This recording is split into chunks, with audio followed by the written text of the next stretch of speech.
रहमानुर्रहीम। अस्सलाम वालेकुम। आज 9 मई बरोज़ सोमवार हम बात करेंगे सुप्रीम कोर्ट ऑफ पाकिस्तान में आर्टिकल 63A की तशरीह के लिए जो सदारती रेफरेंस दायर किया गया था, बड़ी अहम समाअत हुई और उसमें सबसे अहम चीज़ ये है कि जो उस सदारती रेफरेंस के ख़िलाफ़ एक बारीक वारदात करने जा रही थी ये हुकूमत और उसको चुराने की कोशिश कर रही थी, उसको वापस लेने की कोशिश कर रही थी। आज सुप्रीम कोर्ट ऑफ पाकिस्तान ने उसके रास्ते में रुकावट खड़ी कर दी है, क्योंकि सुप्रीम कोर्ट ऑफ पाकिस्तान जितनी अवामी तनकीद हुई है और आवाम की तरफ से जो एक बहुत बड़ा मुतालबा किया गया था कि जो लोटे हैं, लोटों का जमहूरियत में कोई जगह नहीं होती, ना हमारे आइन में जगह है, ना कानून में जगह है, और ऐसे लोटों के लिए अगर अदालतों ने कुछ सख्त स्टेप ना लिया तो ये मामलात ख़राबी की तरफ जाएंगे। अब अदालतें इस बात को समझ चुकी हैं और अदालतों ने भी लोटों को माफ़ी देने से इनकार कर दिया है। आज की अहम समाअत का हवाला मैं आपके साथ शेयर करूंगा। पहले मैं आपको बताता चलूं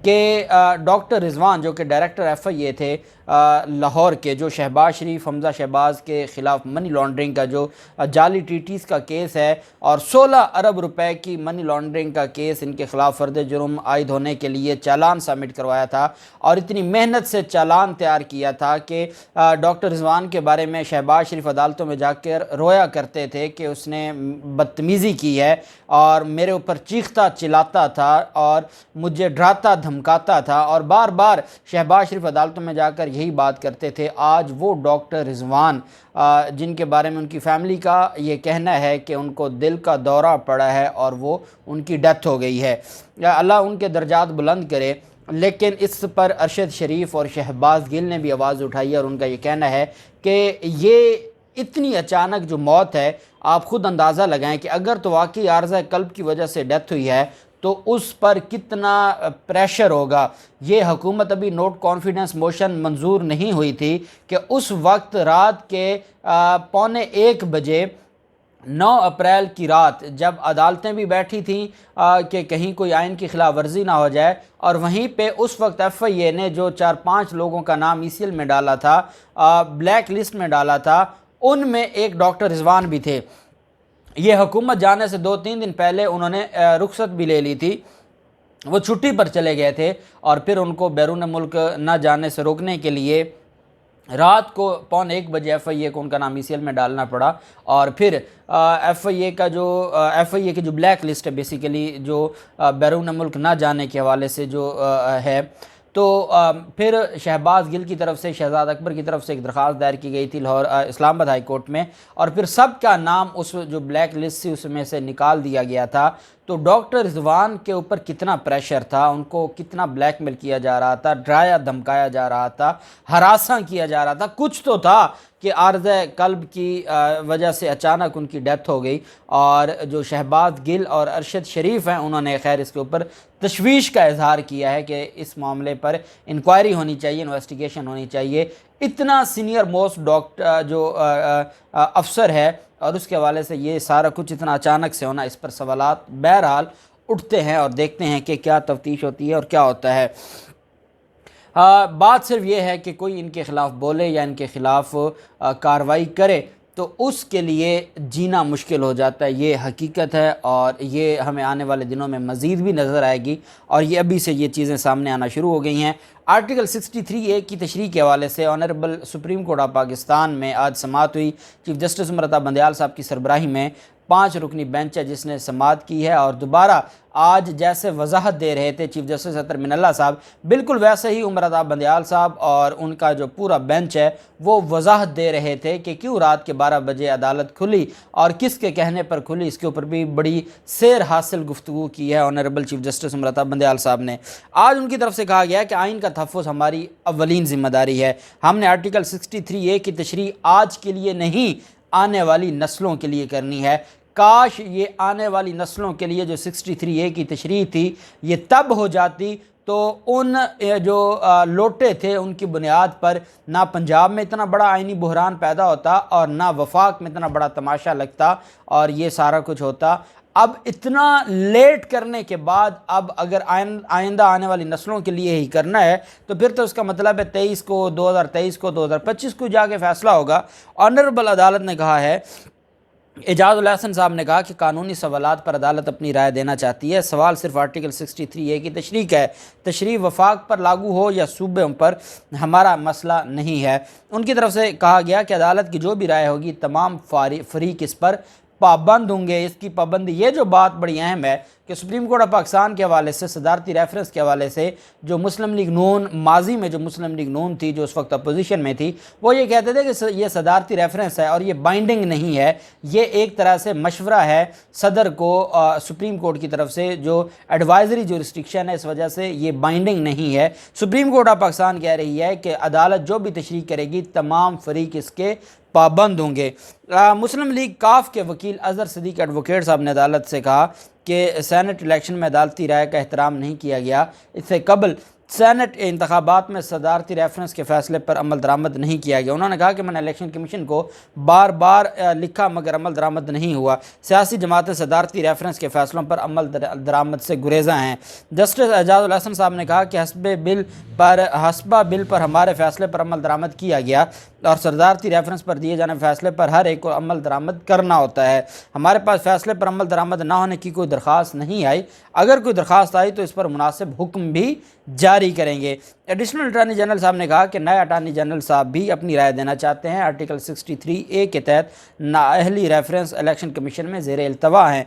इस मौका पर अजहर सदीक एडवोकेट साहब का कहना था कि मौजूदा सूरत हाल में मौजूदा जो हुकूमत है ये आर्टिकल 63A से मुतल्लिक सदारती रेफरेंस वापस लेने का सोच रही है, इसलिए नए अटार्नी जनरल का इंतज़ार किया जा रहा है। चीफ जस्टिस ने कहा कि उम्मीद है वफाकी हुकूमत इस आइनी मामले पर आइन की तशरीह को मुकम्मल होने देगी। स्पीकर रूलिंग के मामले पर अस खुद नोटिस लेने पर अदालत की तरफ से वजाहत दी गई। उससे पहले अदालत ने यह कहा कि हम आर्टिकल 63A पर अपनी राय देंगे। हमारा मकसद और हमारा जो मतम नज़र है वो है आइंदा आने वाली नस्लों को, हम यहाँ आइन के तहफ़्फ़ुज़ के लिए बैठे हैं और हमारी नस्लों के लिए और आइन के तहफ़्फ़ुज़ के लिए ज़रूरी है कि ये जो ख़रीद व फ़रोख्त है ये रोकी जाए और आर्टिकल 63A की वाज़ेह तशरीह होनी चाहिए। इस वजह से उन्होंने कहा कि हम नहीं समझते हैं कि वफाकी हुकूमत इसको वापस लेगी, और वफाकी हुकूमत इसको वापस लेगी तो सुप्रीम कोर्ट कानून के मुताबिक अमल दरामद करेगी। जो आइन और कानून कहेगा सुप्रीम कोर्ट उसके मुताबिक करेगी।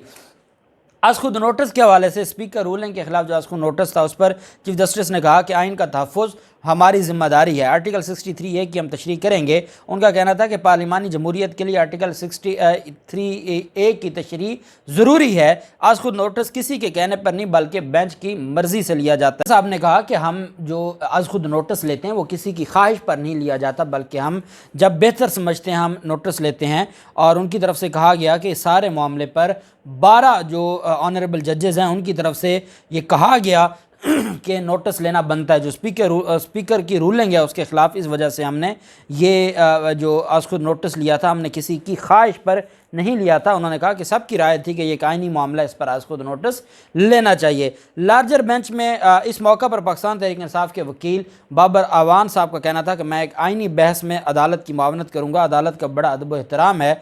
लार्जर बेंच में शामिल जस्टिस जमाल मंदोखेल ने कहा कि आपकी अदब की बात की कदर करते हैं, काश ये अदब एहतराम लोगों में भी फैलाएं। जिस पर बाबर अवान ने कहा कि ये काम वजारत इत्तलात का होता है कि वो अदालतों का अदब व एहतराम कौम के अंदर फैलाए। जस्टिस जमाल मंदोखेल ने कहा कि लोगों को बताएं कि अदालत रात को भी खुलती है। बलोचिस्तान हाई कोर्ट भी रात के ढाई बजे खुली थी। जस्टिस जमाल मंदोखेल ने कहा, बाबर अवान ने कहा कि इस बहस में हमें नहीं जाना चाहिए और वकालत में इससे भी मुश्किल हालात हमने देखे हैं। और उन्होंने इस्तदा की कि आर्टिकल 63A और आर्टिकल 62 को मिलाकर मैं पढ़ना चाहता हूँ। चीफ जस्टिस ने कहा कि मुनहरफ अरकान के ख़िलाफ़ इलेक्शन कमीशन में रेफरेंस फ़ाइल हो चुके हैं। इनकी नहली रेफरेंस के बावजूद कानूनी सवाल अपनी जगह मौजूद है और कानूनी सवाल यह है कि उनकी नहली कितने अरसे के लिए होगी और क्या उनका वोट काउंट होगा या नहीं होगा, इसको हमने देखना है। चीफ जस्टिस ने कहा कि जो आर्टिकल 63A आइन का हिस्सा है, इलेक्शन कमीशन में नहली रेफरेंस के बावजूद आर्टिकल 63A की हम तशरीह कर सकते हैं। और हुकूमत का ये कहना क्या मामलात क्योंकि इलेक्शन कमीशन के पास पेंडिंग है तो सुप्रीम कोर्ट इसको ना छेड़े, उस पर अदालत ने वजाहत की कि हम तशरीह कर सकते हैं। उनका कहना था कि सुप्रीम कोर्ट आर्टिकल 63A की तशरीह करेगी پارلیمانی جمہوریت کے لیے آرٹیکل 63A کی جو تشریح ہے یہ سوال بہت اہم ہے، اور آج عدالتوں کو کھل کے کہنا چاہیے کہ یہ عمران خان اور عمران خان کی حکومت کا اس قوم کے اوپر دوسرا احسان تھا، پہلے سینٹ الیکشن اوپن بیلٹ کے ذریعے اور دوسرا آرٹیکل 63A کی تشریح کے لیے جو صدارتی ریفرنس بھیجا گیا ہے۔ اگر یہ پارلیمانی جمہوریت کے لیے ضروری ہے تو پھر کریڈٹ عمران خان کو دینا چاہیے کہ عمران خان نے یہ انیشیٹو لیا، اور آج تک جنہوں نے یہ ترمیمیں لے کر آئے تھے وہ اس سے بھاگ رہے ہیں۔ عمران خان نے یہ انیشیٹو لیا اور عدالت نے کہا یہ بڑا اہم تھا۔ چیف جسٹس نے کہا کہ ہم نے آرٹیکل 63A کی تشریح آج کے لیے نہیں، آنے والی نسلوں کے لیے کرنی ہے۔ آئین ایک زندہ دستاویز ہے، آرٹیکل 63 اور 64 دونوں پر سیٹ خالی ہو جاتی ہے لیکن دونوں ایک نہیں ہیں۔ ان کا کہنا تھا کہ ہم نے آئین کے ان شقوں کے مقصد تک پہنچنا ہے، ہم نے انفرادی طور پر لوگوں کے عمل کے بجائے آئین کے اصولوں کو دیکھنا ہے۔ سپریم کورٹ نے کہا کہ 25 منحرف اراکین سے ہمیں کوئی غرض نہیں ہے۔ چیف جسٹس نے کہا کہ ریفرنس اور آئینی درخواست عدالت کے سامنے موجود ہے۔ آئینی درخواست عمران خان کی طرف سے جو دائر کی گئی تھی حیات نہلی کی، اور صدارتی ریفرنس انہوں نے کہا کہ مخدوم علی خان صاحب کی طرف سے بھی ایک درخواست آئی ہے کہ 15 مئی تک جو ملتوی کی جائے، لیکن یہ جو ریفرنس پر سماعت ہے یہ ملتوی نہیں کی جا سکتی، ہمیں امید ہے کہ وہ بھی جلد واپس آ جائیں گے۔ چیف جسٹس نے کہا کہ معاون وکیل سے استفسار کیا، مخدوم علی خان کے معاون وکیل سے، کہ آپ کے موکل کو سینٹ انتخابات سے متعلق عدالتی رائے پر عمل درآمد نہ ہونے پر تشویش ہے تو درخواست کیوں نہیں دیتے؟ عدالت اور ایگزیکٹو کے فنکشنز میں فرق ہوتا ہے۔ جسٹس مرتضیٰ بندیال صاحب نے کہا کہ عدالت واقعے کے رونما ہونے کے بعد فیصلہ کرتی ہے، چاہے فیصلہ ٹھیک ہو یا غلط ہو۔ ریکارڈ کے معاملے پر ججز کے سامنے کتنے شواہد آئے تھے مخدوم علی خان کو معلوم ہے۔ چیف جسٹس نے کہا کہ ریکارڈ کے معاملے میں ایگزیکٹو اپنی ذمہ داری پوری کرنے میں ناکام ہوئی تھی، اگر کوئی معاملہ عدالت کے سامنے لانا چاہتے ہیں تو درخواست دیں۔ معاون وکیل نے کہا کہ سینٹ انتخابات سے متعلق صدارتی ریفرنس پر عمل درآمد میرے موکل کی نہیں، الیکشن کمیشن کی کوتاہی ہے۔ چیف جسٹس نے کہا ایک درخواست دکھا دیں جو سینٹ الیکشن سے متعلق آپ کی جماعت کی طرف سے آئی ہو۔ جسٹس اعجاز الحسن نے کہا کہ یہ بات سوچیں کہ سپریم کورٹ آف پاکستان ہے اور تمام متاثرہ فریقین نے اسی کے سامنے آنا ہوتا ہے۔ بابر وان نے کہا کہ ہائی کورٹ نے صدر سے متعلق تضحیک امیز ریمارکس دیے، لاہور ہائی کورٹ کی طرف سے کہا، اور صدر خاموش رہے، جس پر چیف جسٹس نے ریمارکس دیے کہ صدر سے متعلق اگر کوئی غلط ریمارکس ہیں تو آپ درخواست دیں، وہ ختم ہو جائیں گے۔ عدالت نے تحریک انصاف کی آئینی درخواست پر بھی فریقین کو نوٹس جاری کیا۔ اظہر صدیق نے کہا کہ میں شکر گزار ہوں کہ تحریک انصاف کی آئینی درخواست پر نوٹس جاری کیے ہیں اور اس درخواست پر دیگر سیاسی جماعتوں کو بھی سنیں۔ عدالت نے کہا ہم آپ کو بھی سنیں گے، باقیوں کو بھی سنیں گے اور آئین اور قانون کے مطابق فیصلہ کریں گے۔ اور عدالت نے کل تک 10 مئی تک کے لیے اس کی جو سماعت ہے اس کو ملتوی کیا ہے۔ مسلم لیگ نون کی جو استدعا تھی ان کے وکیل کی کہ یہ 17 مئی تک ملتوی کیا جائے، اس کو مسترد کیا گیا ہے، اور جو یہ کہا جا رہا تھا کہ یہ ریفرنس واپس ہو جائے گا اس پر بھی عدالت نے اس کے بھی امکانات کو ختم کر دیا ہے اور کہا ہے کہ ہم چاہے ریفرنس الیکشن کمیشن میں پینڈنگ ہے، ہم اس معاملے پر اپنا رائے دیں گے۔ اور میں سمجھتا ہوں کہ اگر سپریم کورٹ کی رائے آئے گی تو یہ ایک اور احسان ہوگا عمران خان کا اس قوم پر اور آئندہ آنے والی نسلوں پر۔ اللہ پاک پاکستان کا حامی و ناصر ہو۔ بہت شکریہ، اللہ حافظ، پاکستان زندہ باد۔